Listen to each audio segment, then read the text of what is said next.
परिषदेच्या निवडणुका बघितल्या की महाराष्ट्राच्या संपूर्ण इतिहासामध्ये ह्या स्थानिक स्वराज्य संस्थांच्या निवडणुकींना एवढ्या मोठ्या प्रमाणामध्ये पैसा हा कधी वाटला गेला नव्हता. सत्ताधारी पक्षाच्याच लोकांनी सत्ताधारी पक्षाच्याच एकमेका पक्षाच्या नेत्यांच्याकडे कसे पैसे आले होते त्याचं संपूर्ण महाराष्ट्रामध्ये त्यांनी व्हिडिओ दर्शन केलं. आपण पाहिलं असेल की एक मंत्री कॉटवर हातामध्ये शिगाड घेऊन बसलेत, टॉवेलवर आहेत, बाजूला बॅगा उघड्या पडल्यात त्याही आपण बघितल्या. काही मंत्री हेलिकॉप्टरमधून पैशाच्या बॅगा ढकलत नेत आहेत पण कपड्याच्या बॅगा होत्या असं सांगितलं तेही आपण बघितलं. आणि आता सत्ताधारी पक्षातलेच एक आमदार त्या ठिकाणी व्हिडिओ गेममध्ये पैशाचे बॅगाच्या बॅगा आणि नोटाच्या नोटा तिथे ठेवून ते खेळताना दिसतायत. याचा अर्थ की महाराष्ट्रामध्ये 2 नंबरचा पैसा किती आलाय सत्ताधारी पक्षांच्याकडे. मला देशाच्या पंतप्रधानांना एक विनंती वजा प्रश्न विचारायचा आहे की आपण नोटाबंदीचा निर्णय घेतला, आपण संपूर्णपणे त्या ठिकाणी डिजिटल करन्सी वापरामध्ये आणली, आता कॅशलेस देश करायचा, कुठलाही व्यवहार कॅशनी करायचा नाही. आणि तुमच्याच सत्ताधारी पक्षाच्या लोकांच्याकडे एवढी मोठ्या प्रमाणामध्ये कॅश येते कुठून? काला धन, हा काला धन बाहेर काढण्याकरता म्हणून तुम्ही नोटाबंदी केल्यात, डिमोनायझेशन केलं त्यावेळेला. मग ह्या नोटा आल्या कुठून याचं उत्तर आता देशाच्या प्रमुखांनी देण्याची गरज आहे. केवळ राज्याच्या नाही तर देशाच्या प्रमुखांनी देण्याची गरज आहे की ह्या एवढ्या नोटा वारेमाप येतात कुठून.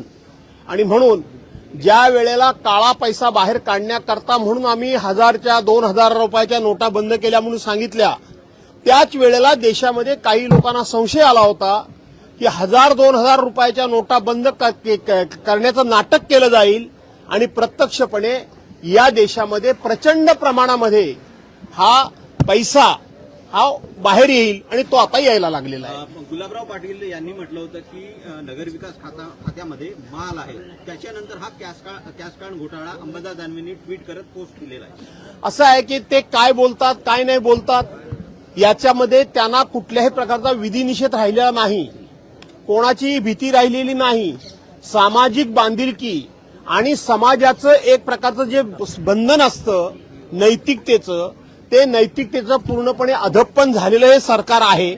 आणि म्हणून अशा प्रकारची वक्तव्य सातत्यानं सरकारी पक्षाकडून येत असतात. मांडला जाणार कारण अशा प्रकारे सत्ताधारी आमदार पैशांसोबत त्याचा व्हिडिओ समोर येतो. आमदार अशा प्रकारचा सभागृहामध्ये विषय मांडण्यापूर्वी राज्याच्या मुख्यमंत्र्यांनी त्यांना क्लीन चिट दिलेली आहे की नाही माहिती घेतलीत का?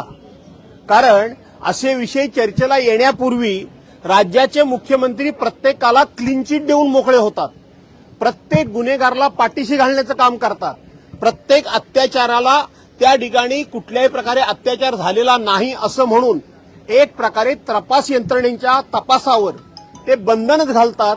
किंबहुना समोरच्या माणसाला ते पूर्णपणे क्लीन चिट देऊन तो तपास भरकटवायचा प्रयत्न करतात. त्यामुळे सभागृहामध्ये हे विषय काढायला काढणार, परंतु काढून त्यातून फार काय हाताला लागेल असं नाही. संतोष देशमुख हत्या प्रकरणाला 1 वर्ष झालं, आणखी काही निर्घृण फोटो जे आहेत ते समोर आले. संतोष देशमुख हत्या प्रकरणाच्या संदर्भानं अजून म्हणावी तशी कारवाई झाली नाही. असं आहे की संतोष देशमुखांची हत्या ज्या निर्घृणपणे ज्या निर्दयपणे झाली त्याच वेळेला आम्ही सांगितलं होतं की हा सगळा तपासाचा फार्स केला जाईल. कारण सत्ताधारी पक्षाच्याच एका नेत्याच्या भोवती त्यावेळेला आरोपाची राळ उठली होती. सत्ताधारी पक्षातल्याच मंत्र्याला याच प्रकरणामध्ये एकदा राजीनामा द्यावा लागला होता.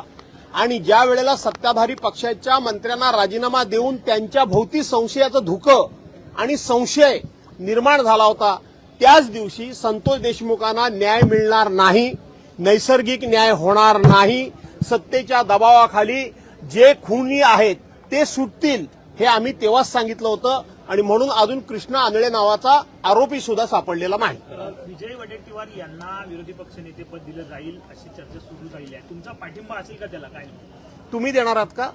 तुमच्या हातात आहे का? नाही, मग तुमच्या हातात असेल तुम्ही असेल तर सांगा.